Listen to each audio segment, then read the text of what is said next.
background originally, straight out of college, was in investment banking, if you can believe that.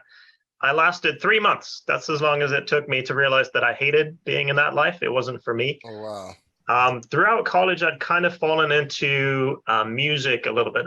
I'd always loved music. I'd always been a fan of music, but I never really thought of music as like a career path or like a way to make money or anything like that. But I'd always been a huge hip hop fan ever since like the early 90s. So I'm still stuck in that like boom bap era of, Wu-Tang Clan and Gangstar and all that kind of stuff. Wow, Gangstar. So let's go. But anyway, like during college, like most students, I was kind of bored in between classes. I had a lot of downtime, and I started downloading this free software called Magic's Music Maker, if any of you guys are familiar. So it's a terrible software, and I got like a semi-legal version online, and just started, playing around, making music, and I realized that I really enjoyed that process. It was a lot of fun for me. And for the first time, I started thinking about like the production aspect of music, because usually you think about music as a fan, you just think about the artist who's front and center, right? Like the performer, the vocalist, the rapper and stuff like that. Yeah. So, playing around with that, I started to get an appreciation for the production side of music. And I kind of started riding this wave of, at the time, online music making. So this was like the early 2000s when I got into it. And there was like some budding sites like soundclick.com where producers were starting to basically post their music online for feedback. And then I was actually one of the first producers. I kind of pioneered this concept of actually selling music online. So pioneered the licensing of beats, which is now basically the standard way for rappers to connect with producers. They go to websites, they connect, and they license a beat. But back in the early 2000s, that was unheard of. Back then it was, if you were a producer and you wanted to work with an artist, you go to the studio, you'd start playing around, you'd vibe together, and you'd record tracks. And obviously, the advent of the internet made everything so much more democratized and easy, because now you could like trade files back and forth. You could do business online. You could, reach out to people from across the globe. So for me, I came from living in a tiny village in the middle of nowhere in Germany, when there was like no connection at all to the hip hop scene in the US, to basically working with artists all the way out there. I started getting a few placements and whatnot, and really pioneered that whole online movement where, artists and producers were connecting online and basically trading ideas and doing business. So that was my background in that. After kind of falling out of investment banking, I decided that that was the path that I wanted to pursue. And I built a business called Anno Domini. That's my music production business. And pretty early on, I realized that if I wanted to scale that business, if I wanted to continue to kind of be at the forefront of that industry, I had to grow a team of people, because as an individual, there's only so much output that you can have, right? And if you want to be consistent with it, and you want to be creating products, and you want to be engaging your audience, on a day-to-day basis, it becomes incredibly hard to wear all of those hats at once, being the producer, creating the content, connecting with people, writing the emails, doing the marketing, all that stuff, right? So I realized I had to kind of branch out, and I started building a team of producers and eventually a team of, marketing people and stuff like that as well. So that eventually grew into what we are today, Anno Domini Nation. We're one of the biggest music production companies online. We've worked with people like 50 Cent, Snoop Dogg, Rick Ross, Wu-Tang Clan, a bunch of big businesses like the NBA, the NFL, the MLB, Coca-Cola, Ford, Nike, stuff like that. And we also do a bunch of production work for TV shows and movies. So it's definitely been a crazy ride from this kid who grew up in the middle of nowhere in Germany to now actually living out here in the US and just kind of, being in that field of hip hop music. So, that's the trajectory right there. Oh, wow. Wow, Yeah, I'm impressed. Thank you. Yes, I'm impressed. Most definitely. Maybe we have some budding musicians here that you can scout. Wow, I'm impressed, literally. Because like sometimes like people like, and like what I'm like kind of like getting from you is like, it's almost like you discovered your dream on your journey. It's kind of what you want to do on your journey, because you realize, I don't want to do bank, and I don't want to send no bank counting numbers. And like, as you went, you discovered it. And like a lot of times, like Mike be teaching us, and like I've listened to a lot of other people's teachers, like, you might not have it together right now as you're going, but just keep going. You're going to discover it. You just got to get started. And that's why I'm impressed. I like that. Yeah, no, for sure. I mean, it sounds like a cliche, but the journey is the destination. Is that how the saying goes? Something like that, right? The journey is the destation. That's exactly how it goes. And But, and like when Nicole asks you to give us your background, that's what I was kind of like interested in. Like, you can see the success, but a lot of people just look at the success and don't know the background part of it.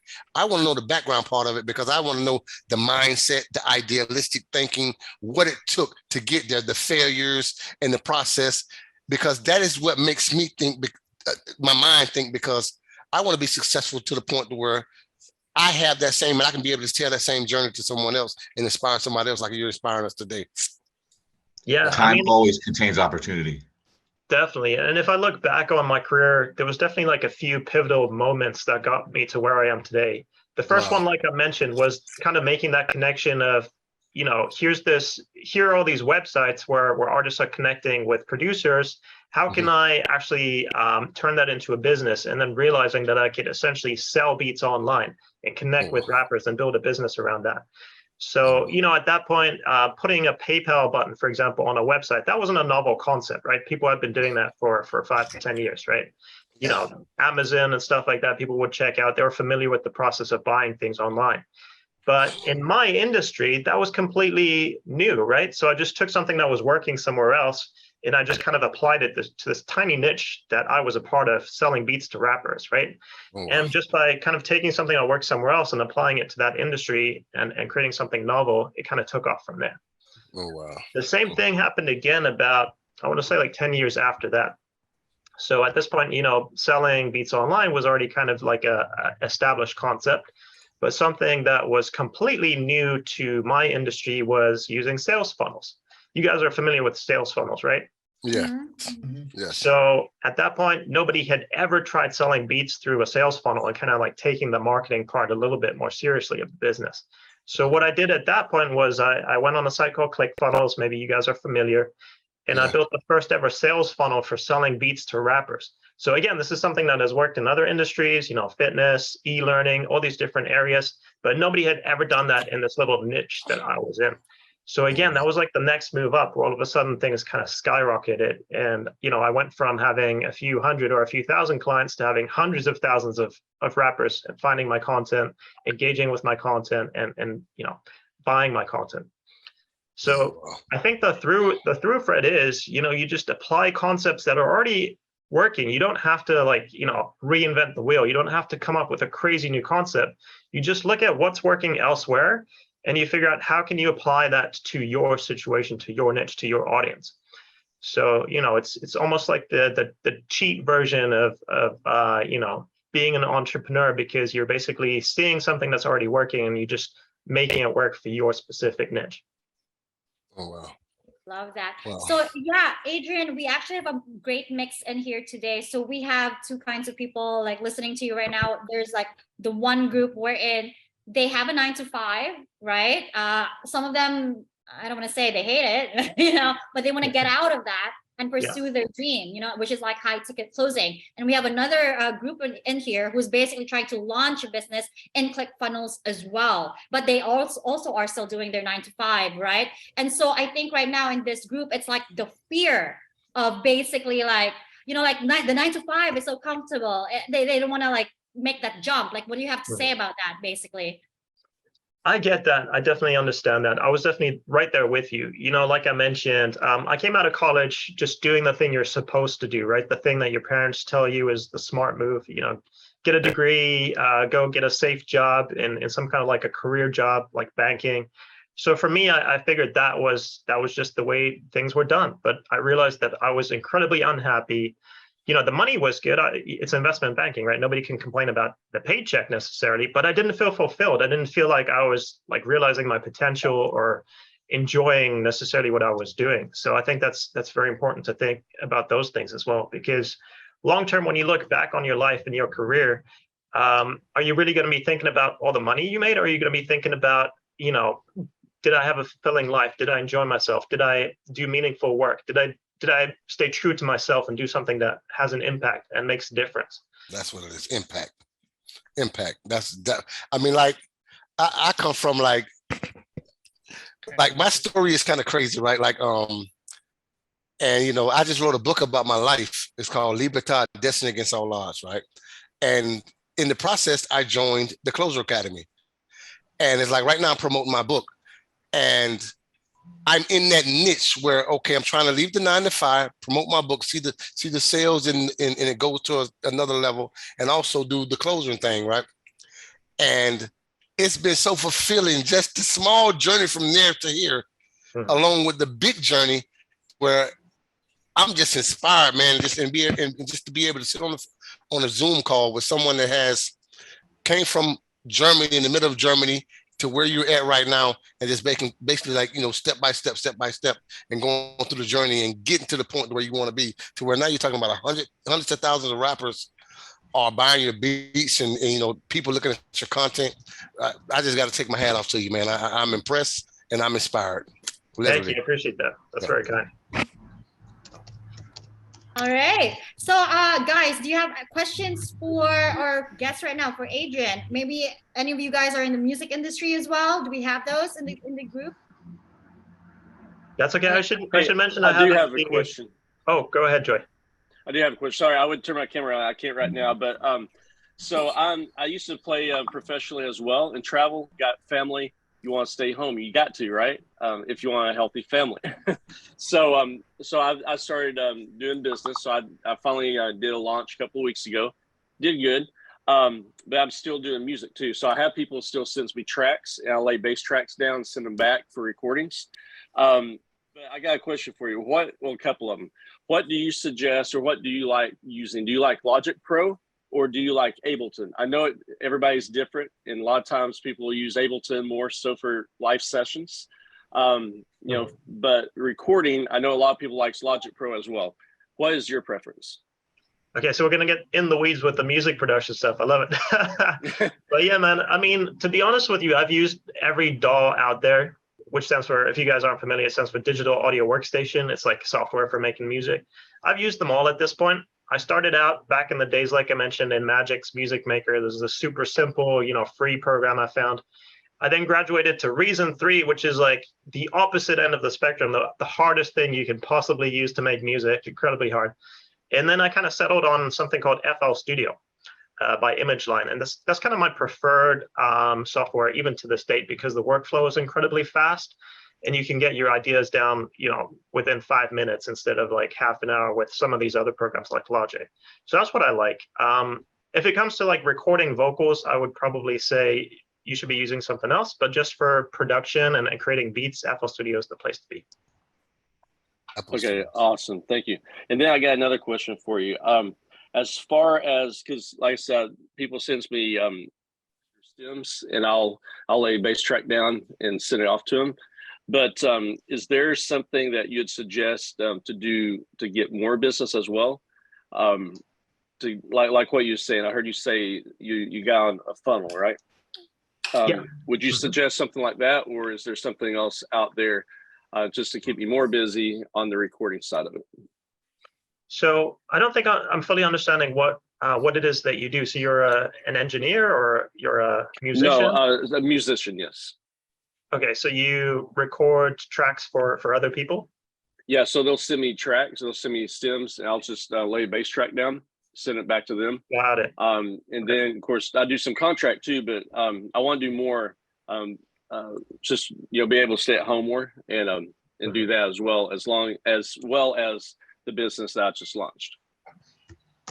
Got it. Okay. I mean, first of all, you know, I'm definitely a big proponent of doing one thing at a time. I wouldn't try to do like 4 things simultaneously, because realistically, you only have so many hours in the day. And if you really want to crush it with one thing, you should think like, what's the one thing that's going to have the biggest impact on me, on my business, on my life, and like focus on that, go all in. Right.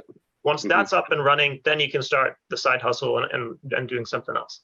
So I wouldn't try to do it all, because what happens then is your time is divided, and then you have 4 or 5 businesses that are just kind of, you know, not doing very much, instead of one that's blowing up, and then you do the next one and that blows up.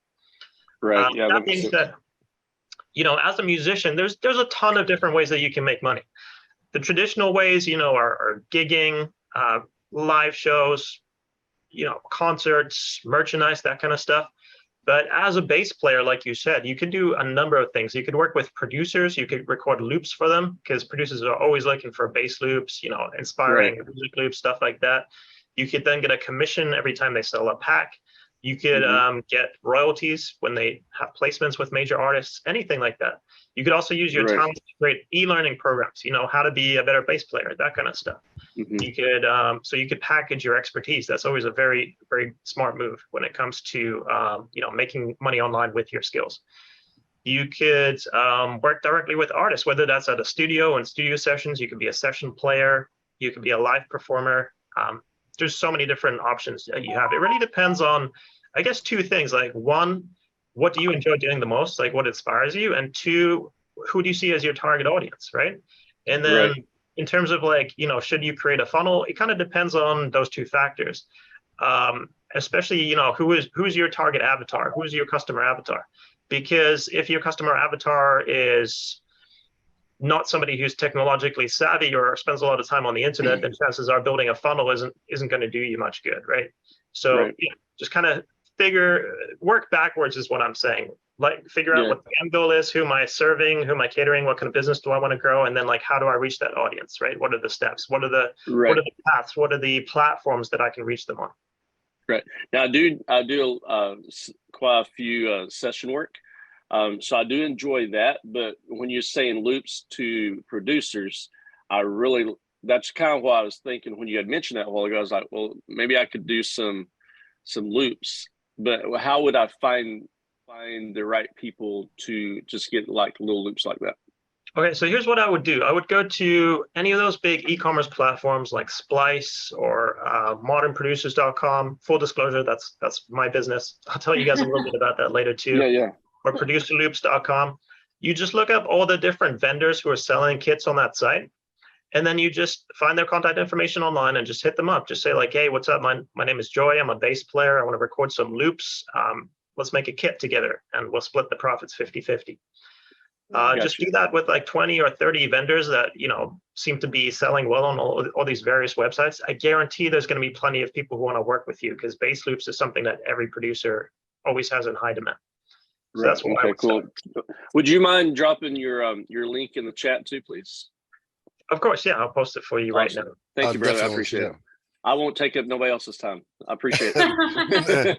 Thanks. Maybe it would be helpful to just kind of walk you guys through a little bit of my other ventures as well, because I know obviously not everyone here is a musician, so maybe talking about that side of things isn't that valuable to everyone.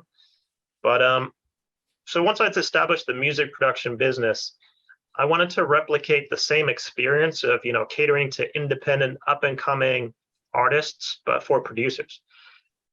So obviously as a producer myself, I already speak the language of producers. So I really wanted to create a venture that caters to their needs, to give independent music producers access to the same high-end tools as those multi-million-dollar studios, right? So I created an e-commerce platform called modernproducers.com, which is basically a platform selling software, tools, kits, and stuff like that to up-and-coming producers. So same kind of concept that worked for me selling beats to independent rappers. Now I'm selling sound loops to independent music producers through that site. You guys can check it out. That one, it's like an e-commerce Shopify platform. So if any of you guys run an e-commerce store, I'm happy to share my sort of knowledge on that as well. Another business that I founded is midimoney.com, and that's a e-learning business. In the similar kind of vein, that one caters to music producers as well, but it's more about how do you make money as a producer online. So it's more, like the teaching other producers how to use ClickFunnels, sales funnels, marketing, all that kind of stuff. Yeah. And then finally, I also have a real estate business, something that's been very important to me as an entrepreneur, and something that I realized early on, especially seeing, so many other people in the music industry kind of make money and then squander money. Something that was really important to me was to make my money work for me and kind of put it away into something that's safer and not so up and down like the music industry can be, right? Because a lot of a lot of musicians, you know, they'll have a big record, they'll get a big check, but a year or two down the line, you know, those royalty checks dry up, and all of a sudden they're in a poor financial position because they spent all their money on cars and stuff like that, you know. So for me, from day one, all the money I made in music, I put it into real estate. I invested into properties. So, you know, at this point, thank you. So at this point, my wife and I, we own 9 properties in the US. They're all actually short-term rentals throughout, you know, Tennessee, California, and Florida. So happy to talk about that stuff too, if anyone is interested. Wow. That's crazy. because like most, like I definitely understand what you're saying. Like I got a brother, he's a rapper, right? And he had a little ascending upwards, but he like fizzled out. And like a lot of dudes that I know that was rappers, what happened is that their lifestyle and credit, and they didn't invest in nothing. And you're only going to be hot for so long. Somebody's going to come behind you, and they're going to be hotter, and they're going to be hotter. And a lot of them guys, they're broke because they didn't do what you did and investing in passive income, things that created, which is real estate. Real estate has made so many millionaires. But like wow, that's good, man. I just like the knowledge. Just hearing. For sure. And I think it's good to start thinking about those things early. I understand that. Your mic's off. Adrian, your mic's off. Hey, can you guys hear me now? Yeah, I can hear you. Yeah, we lost the gems there. Sorry about that. Yeah. So what I was saying was, I think it's important to start thinking about those things early in your trajectory as an entrepreneur, right? I understand many of you guys are just starting out to maybe thinking about your business and what kind of a business you want to create. But I would also urge you guys to not just think about how am I going to make money, but also what am I going to do with the money that I make? Because the path to real wealth is not creating something. It's how do you make your money work harder for you once you created that thing, right? Yeah. You know, have your money make babies for you, multiply your money. And the way you do that is through investing. So, you know, business is one element of creating wealth, but then investing is the other element of it. So, you know, definitely get smart about that stuff too when you can. All right. All right. So I see that Leslie raised her hand. Leslie, you have a question for us? For Adrian. So you said that you invested in real estate. Have you invested in anything else? And do you suggest any other investments as well? I have. I've invested in the stock market as well. I have, you know, like a portfolio of stocks. I have a little bit of cryptocurrency, a few like alternative investments. So they're more for fun. You know, they're kind of like YOLO part of my portfolio where if I lose all the money, I don't really mind. But the reason I love real estate is because if you think about it, like the one thing that there's never going to be more of in the world is land, right? We can create products, we can create services, we can create businesses, but we can't create more land on Earth. So land is only going to get more valuable as time goes on. It's the one asset that's pretty much guaranteed to appreciate over the long term. So you're so saying to me, investing in real estate that sits on land is like the safest and most, you know, mature investment over the long time horizon. And the other part of it is as well, when you're investing in real estate, there are so many different ways that you actually benefit from that. It's not just about the appreciation of the house and the land that it sits on. It's also the rental return you're getting. You're getting passive income stream on a monthly basis. You're getting depreciation, which you can write off against your taxes. You're getting all these different write-offs because as a rental unit owner, you're a business, right? So you get to write off all the expenses and stuff like that, including, by the way, like most of the interest you pay on your mortgage. So there's just all these different elements that just make real estate to me super attractive. Yeah. Oh, and not to mention leverage, right? I mean, where else can you spend $5,000 to take control of a $100,000 asset, right? Putting down 5% on a FHA loan or something like that to take control of a $100,000 house. And then the appreciation that you gain from real estate, let's say your real estate grows by 5% a year. The 5% growth is not on the $5,000 that you invested to take control of that, you know, real estate as a deposit. The growth is on the $100,000 that it's worth. So actually, after 1 year, say you put $5,000 down and the value of your home increased by $5,000, you've doubled your investment in a single year, right? Wow. That's powerful. Like, where else can you do that? You know what I mean? And it ain't going nowhere. It's gonna be there. Exactly. All right. Yeah. Yeah. We have Christy. You have a question for Adrian?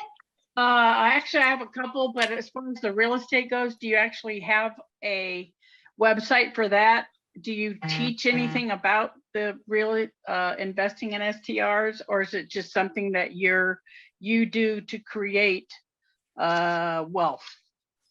I don't have a training or program or anything like that. It's something that my wife and I have done together for 6 or 7 years now, investing in real estate.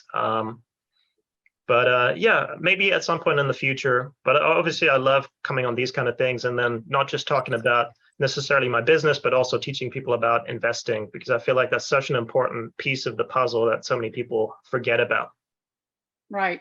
Okay, thank you. And then the other question is, I don't know where you live, but do you know what NAM is? And do you belong? And do you participate when NAM happens every year in January in Anaheim, California? I've definitely heard of it. I have not been there, even though I lived in Los Angeles for the longest time. I'm actually in Florida at the moment, but I'll be heading back to LA this summer. Yeah, Cool. I came out here to establish my businesses, and then I'll be bi-coastal. Obviously, the taxes are a lot more favorable in Florida than California, so that's the reason for Miami. that. South Right. Dakota. Okay. So NAM is North American Music Manufacturers, and pretty much if you own any kind of business where you have commerce in the music business, you can join NAM. It's not very expensive, and then they have a convention every year at the Anaheim Convention Center, and it takes up the entire convention center floor, and you can meet all kinds of folks that do everything in the music business. And then the musicians themselves have sponsors that are there, and they volunteer in the booths, so you can meet, probably if you haven't already, some of the people that you're actually work with or for. It's a very awesome event. So I just wondered if you belonged or knew about it.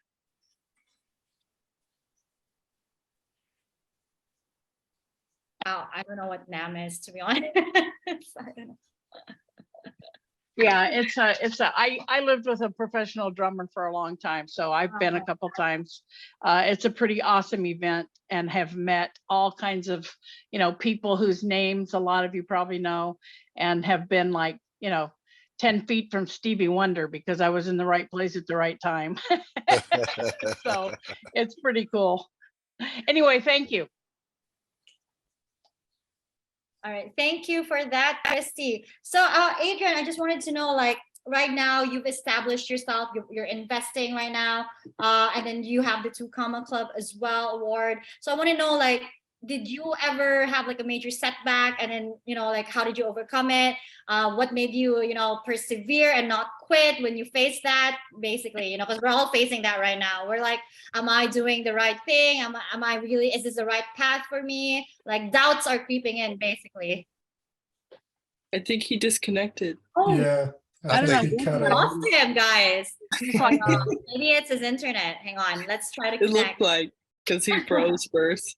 Yeah, he Yeah. froze first. Yeah. Yeah, he Mhm. froze first. Yeah. Okay, wait. Yeah. Let's have the team get in touch with him. Hang on. Hey, Ray, are you in here right now? Yes, Miss Nick, calling Can him. you please? Okay. All right, guys. While we're waiting. Oh, okay. Hi, Patrick. Hi, Christy. Hey, Hi. Leslie. Hi. Okay, I know Leslie. I know Kenny. Patrick and Christy not yet, but I would love to meet you guys.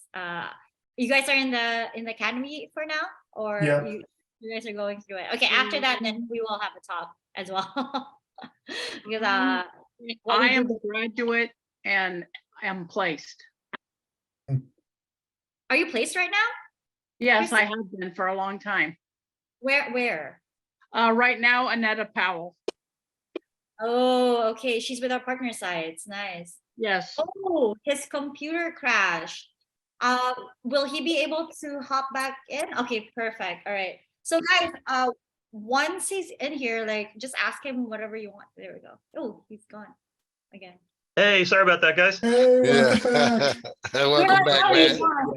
My computer crashed. I'm back. Basically, Well, yeah, I wanted to ask you basically like right now you're well established, you got the 2 Comma Club, but I wanted to know like in your journey towards that, what was like the major setback that you faced and how did you overcome it? And then what do you suggest to people who are basically facing something like that right now? And right now they're basically having doubts with the career path or the choices that they have basically made, Yeah, I mean, there's always going to be setbacks. Nobody's journey is going to be linear to reach their destination. No matter what you do, there's going to be left field events that happen that are completely out of your control often. And at the end of the day, part of being a successful entrepreneur is learning how to deal with those setbacks. Because if you let them crush you and you let them dictate, your path, then chances are you'll get demotivated and you'll stop. But if you just take them on the chin and you understand the fact that it's just a little blimp on the long path to where you want to be, and you just kind of work through them, then nothing can stop you. But just don't let a little hiccup get in the way of your long-term vision. The way that I try to kind of knock out those big ambitious goals is I always work backwards. I always try to like break it down and chunk it down, right? So if I know that my goal is to, let's say, build a music production business, I start thinking about, okay, so what are the intermediate steps to get there, right? What do I have to do? Maybe step 1 is I need to connect with the right people in the music industry. Step 2 is I need to create a website. Step 3 is I need to do this and that and this. And then the next thing is you chunk it down even more into actual actionable steps along the way, right? So if the first step is to connect with people in the music business, some of those tasks might be, okay, I need to research the people at these labels on LinkedIn. I need to send them an email. I need to come up with a copy that I can replicate to everyone, and so on and so on. And then what you do every single day, first thing in the morning, you start thinking about, okay, out of the tasks that I've come up with, what is the one single task that's going to have the biggest leverage and make the biggest impact on my day and my business today? And that's the one you do first. And then the second thing you do is the second most important one, and so on. And then by the end of the day, by the end of the week, you've knocked out all those tasks, and all of a sudden you've reached that intermediate goal. And by the end of the week, by the end of the month, by the end of the year, whatever the case may be, all of a sudden, before you know it, you've built the momentum and you've knocked out that big picture goal, right? That big vision. And that's how we get things done, right? We don't just think about the end goal and try to like jump there. We chunk it down and we come up with the individual ways to get there, the little tiny little tasks, day-to-day things that we're doing. And if you do that, all the little frustrations that happens, it doesn't really matter because all I'm thinking about is what's the next task? If this one didn't work out, what's the next task? I'm not thinking about the big goal over here, thinking like, oh, this one little task went wrong, so I'm never going to get there. I'm just thinking about what's the next task I can do to reach the intermediate goal to get to where I want to be. oh, wow. Perfect. Yeah, I'm thinking it's a lot of mindset. I'm guessing you're doing a lot of mindset as well every day from how you're talking right now. Yeah, maybe subconsciously, I'm not somebody who like wakes up and meditates for an hour and then like stands on my head or says a mantra. Nothing like that. I just kind of get up and get to work. But I think it's one of those things that just crystallizes over time, right? The more setbacks you have, the more achievements you unlock, you just start kind of figuring out the game, right? You start figuring out, I guess the cheat code to get you to success, and then you want to impart that on others as well. But that's really all it comes down to. It's dedication, hard work, and not jumping from A to Z, but taking that step by step. Well, Awesome. I read something today, right, on Facebook, right, and it said that success is nothing but accumulation of someone that failed, that didn't stop at those failures and kept going. Right. 100%. Accumulation of failures of a person that didn't stop at those failures and kept going. Exactly. You want to make sure that you're failing forward, right? Exactly. I mean, it's not good enough to just be like, oh, I can just fail forever and eventually you'll be successful. No, you need to fail forward. You have to learn from why you failed and then implement, the learnings the next time. Absolutely. Yes, absolutely. I got another question. As far as like you were speaking about, do you have a business as far as like connecting people with like, I mean, I don't have a business, haven't even came up with one yet. Like I was telling you about a book that I wrote about my life, which is very compelling. And I want to know, like, do you have like a suggestion outside of what I'm doing. I'm gonna let you speak about it outside of what I'm already doing, as far as getting in contact with people like you said something about movie producers and something like that early on. And I feel like my life has that type of impact of what I've been through. And I'm trying to connect with someone that once they read it, they'll say, hey, wow, this can turn into a movie or series. And I did exactly what you said. I didn't do it on LinkedIn because it's really actually not a business, but I've contacted different people, emails on Instagram, you know, just, hey, send them a link as far as how to buy the book, to read the book, just talked about it, you know, not being too intrusive upon people's lives, but just people in that particular type of field to where it can get some type of traction. And what would be your suggestion for me to do outside of what I've done? Yeah, so when it comes to like finding those opinion leaders, those like decision makers, I believe in taking the shortest, the path of least resistance, right? And what that means is, you know, a lot of people, you know, musicians or writers or whatever talented people, when they want to achieve something, they probably think like step one is like get an agent or get a manager and have them figure out, you know, what to do with it. But really, I want to get straight to the decision maker. I want to get straight to the publisher. I want to get straight to, you know, the person who places music inside movies. And the way that you do that is you look at the credits in, for example, a movie, in an album, you know, in the sleeve of a book or something. Figure out who the people are who worked on that project. Then you research them, find them on Instagram, on LinkedIn, or whatever. You friend request them, you send them a message, you provide value up front. You never open a cold email asking for something. You never say like, hey, can you look at this, you know, piece of music I created, or hey, can you read this book? You always lead with value. You figure out what would be valuable to them. And then you provide free value to them. And then chances are the law of reciprocity in psychology is that they're going to want to do something for you in return, right? So always do something for someone and they're going to want to help you out. And if you can find those decision makers and build a personal connection with them and build a relationship with them, then that's the path of least resistance, right? To you actually getting your products to where they matters in the fastest way possible. So that's what I would suggest to you. So if it's about, you know, being an author and writing a book or publishing a book, figure out the exact people who are the publishers on the types of books that you feel like would resonate with your audience. You know, if it's a self-help book, maybe look at some other books that are similar, that have been targeted to other audiences, figure out who the publishers are, figure out the people who work at that publisher, and then figure out how you can contact them and network with them and make things happen. Okay, absolutely. All right, Leslie, you have a question for Adrian? Yeah, earlier we were talking about failures and how you have to make failures in order to reach success. What is something that you think happened in your life that helped you learn to be the most productive from that experience? Oh man, I mean, for every one business that's been successful, I launched like 10 others that were terrible and failed miserably. So there it is right there. Yeah, and if you ask any successful business person, I guarantee, you know, in their backstory along the way, there was a bunch of businesses that they tried out and didn't work. And that's what we learn from, that's what we grow from. But the point is, like, you don't let those experiences dictate your future, but you take the lessons on board and then you implement it with your next project. So I'm asking because I have several different business ideas that I wanted to open at some point, but I'm just curious of something that didn't work for you that I might be able to learn from. Yeah, I mean, you know, I'm just relaying my personal situation. So obviously other people might build, for example, a physical goods store and do amazing with it. I tried building a t-shirt store once and it was terrible. You know, the margins were tiny. It was really hard to make the whole thing work. It wasn't profitable and it just never took off. It was extremely hard.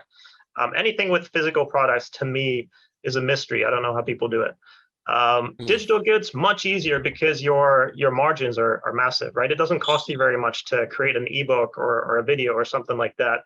And so when you're selling it, basically your profit margin is almost 100%, right? A physical good, it could cost you almost like 90% of the profit. It can really eat into your margin. So that's much harder as a business to scale and grow and be successful with. Some other things that I tried in the past that didn't work, most of them were down to either my heart wasn't in it, like it was something that I thought would make me money, but at the end of the day, that's not motivation enough to really keep going. Or it could have been something like I didn't understand the target audience. Like for a while, I think I mentioned this at the start, you know, the kind of music I'm into is like early 90s boom bap kind of hip hop. For a while, I thought like, hey, what's popular right now is like trap music and like pop music and stuff. Maybe I should get into that. But it didn't work, and my audience didn't buy it because it wasn't authentically me. And, you know, you can't represent something to your audience and expect them to believe you and buy from you if your heart isn't in it and it's not you. It's not a real representation of yourself. Absolutely. Absolutely. So, Adrian, just curious here, like, when do you know when it's time to walk away from something that you're pursuing then? You know, like we're all here trying something out every day. Basically, we're putting everything like in our spare time, because a lot of us basically have 9 to 5s, and then, you know, we have the passion projects that we hope and aim to, you know, translate into our 9 to 5s. And then when is it, like, how do you know that it's time to walk away basically from that? Yeah, that's a great question. I mean, I wish there was like a simple answer, but I think what it comes down to is like being honest with yourself. Did you do everything possible to make it succeed and it still didn't succeed? Or did you kind of half-ass it thinking that it would be enough and then it didn't succeed? Because if it's the latter, then maybe you should reanalyze, you know, what's the work that you put in and where could you maybe do better, and then see if there's other avenues you haven't explored yet. But if it's a matter of you put your heart and soul into it, you really worked hard and it just didn't work, then maybe figure out why didn't it work? Because it was obviously nothing to do with you, right? Maybe it was to do with the target audience was too small. Maybe the messaging wasn't on point. Maybe the product wasn't a good product market fit. So in those cases, it might be time to wrap up and at least repackage it, try a different audience, try a different product, and see if you can come up with something better that connects. I love that. Okay. Adrian, you talked a little while ago about launching a e-course or something, or online learning for stuff. I'm just kind of curious, how do you know when you have a skill that's worth teaching, and like your target audience, what size and stuff do you think is a good audience to put your time into it and stuff? Yeah, great question. So I think a lot of people, when it comes to like e-learning and creating a course, they think like they have to be a master of the subject, right? They have to know everything there is to know, because otherwise they feel like, you know, like a fraud, like a fake guru, right? But the truth is, you're helping people as long as you're just one step ahead of where they are. As long as you can tell someone who's, you know, just starting out and you're at step 1, you didn't make it to, you know, the top. As long as you can provide value to that person, then you have knowledge that's worth transmitting, and that people would be willing to pay you for, and that you can feel comfortable that you're actually providing value or creating something good in the world, right? You don't have to be at the very top. You could just be a step ahead of everyone else to provide value. When I was younger, I spent a lot of time in some kind of dorky hobbies, I guess, but like street performing, like juggling and other stuff, Rubik's Cube, that type of stuff. I just That's don't know awesome, if the man. audience would be that big, but yeah, I got to the point like circus level kind of. I could juggle 7 balls at one time, 5 clubs, and I learned a lot from that. But I'm kind of, I don't know if that'd be something I could teach to people and there would be an interest in it or not. But I don't know. Maybe Dude, I would be interested. I think that's awesome. I think everyone wants to have party tricks, right? So if you frame it as like, you know, be the life of the party, learn some cool tricks, you know, like juggling, card tricks, all that kind of stuff, I think that's super valuable to people. And potentially it's not just the niche audience of like, I want to learn how to juggle, but it's a wider audience of, I want to be an interesting person. You know, I want to have cool skills that impress girls, friends, whatever. So, you know, I think there's something there. I could teach a lot of stuff at the basic level that would make someone kind of the life of the party. So maybe I'll try that out. Yeah. For sure, man. I like it. Absolutely. Come on, I actually know someone who does coaching for guys to get dates, like interesting dates, like how to get a girl to like you and make an impression, that kind of thing. And I think all the guys here can do that, you know, and he's charging a lot of money for that. You know? Wow. I think there's an entire It's- YouTube channel dedicated to how to be more charismatic, and they have millions of followers. What they do is they just kind of analyze, celebrities and see how they talk in interviews, their body language, and then just talk about it. And millions of people watch this because they want to be a more interesting, more charismatic person. So I think those are like universal topics that everyone is interested in. Wow.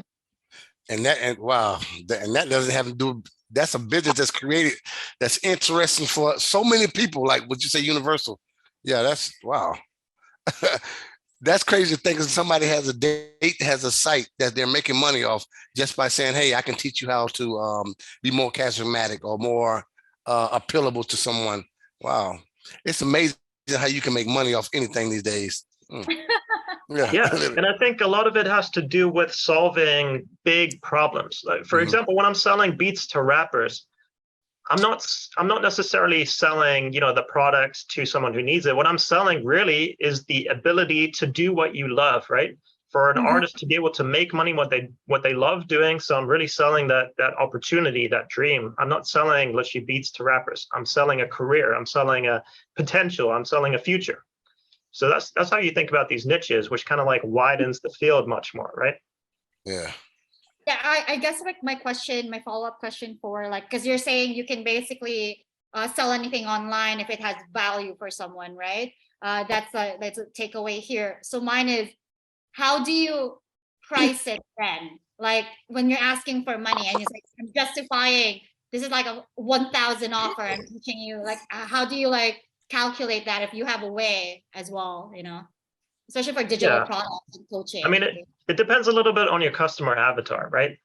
So, if you're selling to, for example, me, if I'm selling to beats to independent rappers, chances are they don't have a huge budget, right? They're probably like 18 to 25 years old. They might or might not have a college degree.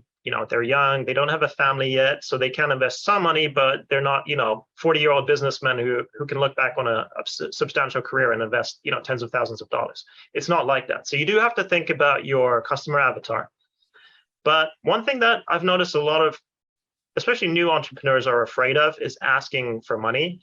And they think that the more they charge, the more they might be seen as like a scam or a fraud. But actually, to me, if you think about it, the higher your price point, and the more of an investment your customer needs to make into your program, into your service, into your product, the more they're going to pay attention and the more they're going to make the most of that because they're going to want to get the return on investment. So if I'm charging, like a rapper $500, for him, that might be like a week's worth of wages, right? That could be a huge investment. So you better believe he's going to do everything he possibly can to make his song blow up. He's going to be, paying attention to my course. He's going to be studying it. He's going to be following all the steps. He's going to do everything he possibly can to make that back. Whereas if I charge, like a millionaire $500, he's probably never even going to open the course because he's not really interested. It wasn't a big investment. It doesn't make a difference to him, right? So sometimes, the psychology is if you charge more, people are going to get more out of the product or service. So you're actually doing them a service by charging them more, in essence. Wow. So guys, don't be afraid to ask for the money, basically. Wow. Yeah, so we have 5 minutes left because Adrian, I know you're very, very busy. Before we let you go, any last words for us, basically? Yeah, I just want to, kind of impart on you guys that there's so much opportunity out there, right? And I know sometimes it can be overwhelming. Sometimes it can feel like, where do I start? What do I do? But again, just try to chunk it down, think of the big goal, work backwards, figure out the individual steps, knock those out, build momentum, and then get to your goals. Don't give up just because one little task went wrong or one little thing didn't work out. And even if your product, your service doesn't end up working, just move on to the next one. What is the saying? Something like the days are long, but the years are short, right? So don't look back on your career 30 years down the line saying like, oh, I wish I'd done that. I wish I'd tried that. So just, do something, try it out. If it doesn't work, try the next thing and just keep it rolling. All right. Thank you so much, Adrian. We really appreciate your time with us here today. We appreciate you. Thank you so much. I think Kenny loves you. We will literally, man. I'm inspired. Socials right now, like, do you want to drop it? That way, we can follow you and then follow what you're doing. LinkedIn, maybe. For sure, I want to connect with you as well. Are you active somewhere, socials? Yeah, if you Yeah, can for share. sure. Yeah. Well, I mean, first of all, thank you guys for having me. It's been a pleasure talking to you all. It's been a lot of fun. And if you do want to connect with me, I'm probably most active on Instagram, which is at Anno Domini Beats. I'll just drop it in the chat right now. So feel free to connect with me there. Shoot me a message if you have any questions. I'm always open to spending time answering those and helping you guys out.